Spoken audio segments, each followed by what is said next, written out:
사도행전 15장 36절로 41절 끝절까지 보겠습니다.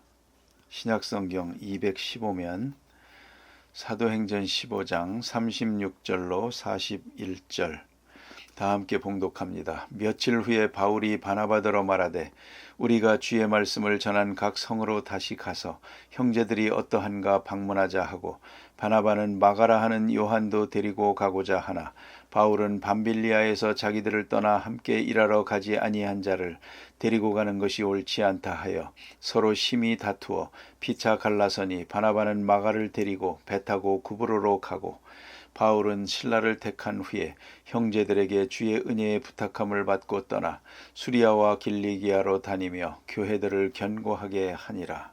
아멘. 아멘. 1차 전도여행 중에서 생겨진 문제를 예루살렘 공의회에서 토론하고 또 성령의 은혜 가운데서 귀한 결론을 맺고 원만한 수습을 한 것 같습니다. 그리고 다시 2차 전도 여행을 떠나려 하는 바로 그런 순간에 있습니다. 2차 전도 여행을 이제 떠나려고 합니다. 아마도 이때에 누가 전도 여행을 하라 수도회에서 재촉하든가 그런 일도 없는 것 같습니다. 문제는 바울 자신의 선교열이 이 같은 역사를 이룬 거라고 생각을 합니다. 예루살렘 교회가 선교 전략을 세운 것도 아니고요. 또 안디옥 교회가 그렇게 강요한 것 같이 보이지도 않습니다. 문제는 바울 자신이 파이오니어십이 있는 사람이요, 모험가요, 개척적인 정신을 가지고 있는 사람이라서 한 곳에 머물지 않고 다시 또 먼 곳을 향해서 전도 여행을 떠나고 싶어 했습니다.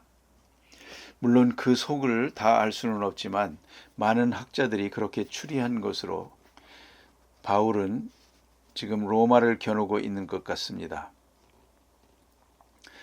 그래서 언젠가는 이렇게 둘러서 로마까지 가서 복음을 전하자. 로마가 복음화돼야 온 세계로 복음이 확산되고 선교하는 일에 크게 유익하리라 생각한 것 같습니다. 그래서 그는 선교 여행지의 마지막에 자기 종착지를 로마로 생각하고 있었던 것 같다. 그렇게들 말합니다. 일단 그래서 그는 다시 출발하려고 합니다.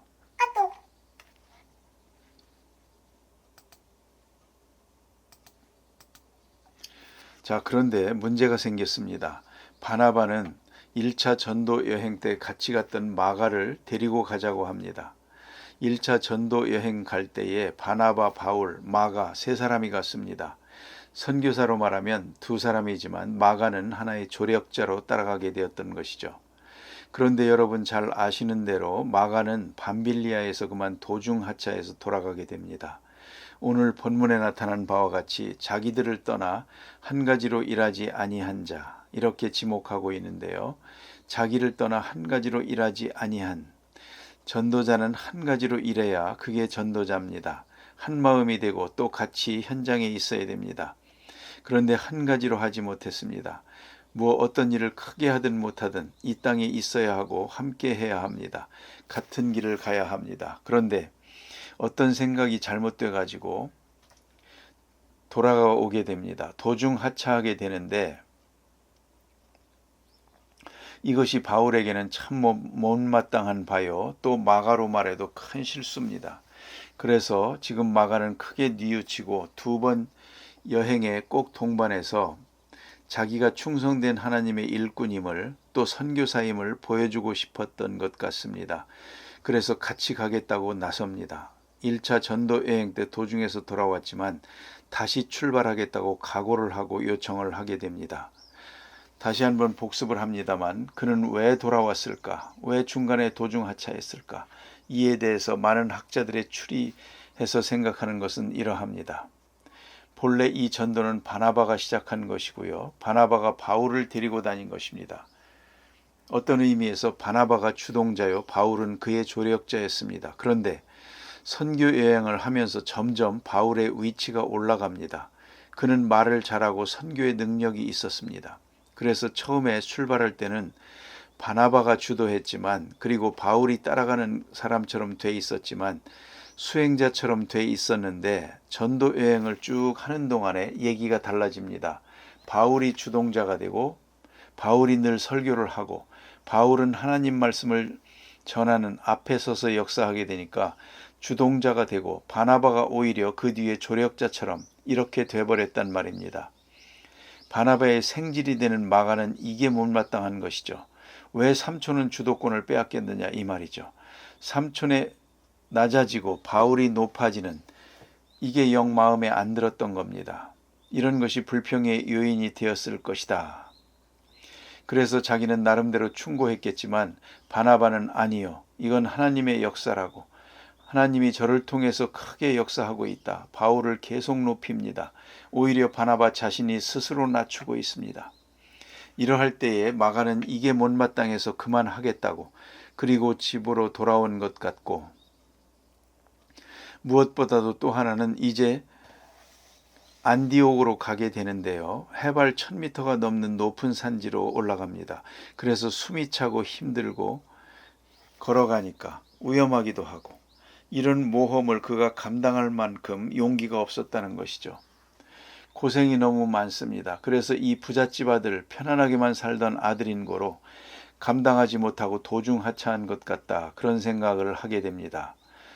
그리고는 모름지기 제일 중요한 것은 뭐니 해도 이방인 선교에 대한 정열이 부족했습니다. 우리가 예수 믿고 구원받을 뿐만 아니라 온 세상 사람이 다 구원받아야 한다. 뭐 이스라엘 사람, 이방 사람, 로마 사람, 헬라 사람 할 것 없이 저 무지몽매한 사람들을 다 예수 믿게 해야겠다 하는 그런 선교 열정이 정열이 없었던 것이죠. 그 선교열이 있으면 열정으로 다 커버할 수가 있는 것인데 좀 잡다한 문제들이 문제될 게 없는데 선교열이 부족합니다. 근본적으로 하나님의 사업에 대한 정열이 부족하기 때문에 사소한 문제가 됐다라는 것이죠. 그래서 그는 도중 하차하고 돌아왔다 하는 얘기입니다. 그리고 어떤 사람은 그런 얘기도 합니다. 어머니 생각을 해서 돌아왔다 하고요. 자, 그런데 어쨌든 이렇게 해서 마가는 도중에 전도 여행에서 이탈해서 돌아온 경력이 있는데 오늘 와서 새로운 결심을 하고 출발하겠다는 겁니다. 사실은 그러했던 것 같습니다. 베드로전서 5장 13절에 보면 베드로가 말합니다. 그는 믿음의 아들이라고 합니다. 마가를 믿음의 아들이라고 부르니까 돌아와서 이 선교 여행에서 돌아와 가지고 베드로를 도와서 선교 사업에 크게 기여한 것 같고요. 또 잘 아시는 대로 디모데 후서에 보면 바울이 임종하기 전에 마가를 부르라. 그는 내게 유익하다. 바울이 끝까지 그를 사랑하고 임종 전에 그를 만나보겠다. 이렇게 편지를 합니다. 문제는 이겁니다. 일꾼이라는 것은 하나님의 일하는 사람들은 끝까지 함께 해야 되고 떠나서는 안 됩니다. 그런데 한번 실수한 마가를 바울은 다시 데리고 가지 않겠다고 합니다. 그 이유가 뭘까? 그것은 지금 자기가 결심하고 이제는 그런 일 없겠다고 하지만 바울이 볼 때는 결심뿐입니다. 마음뿐입니다. 그가 확실하게 증거를 내지 못했습니다. 여기서 우리가 문제가 됩니다. 가끔 그런 분들이 많습니다. 믿음은 있어가지고 내가 선교하겠습니다. 전도하겠습니다. 봉사하겠습니다. 그럽니다. 그러나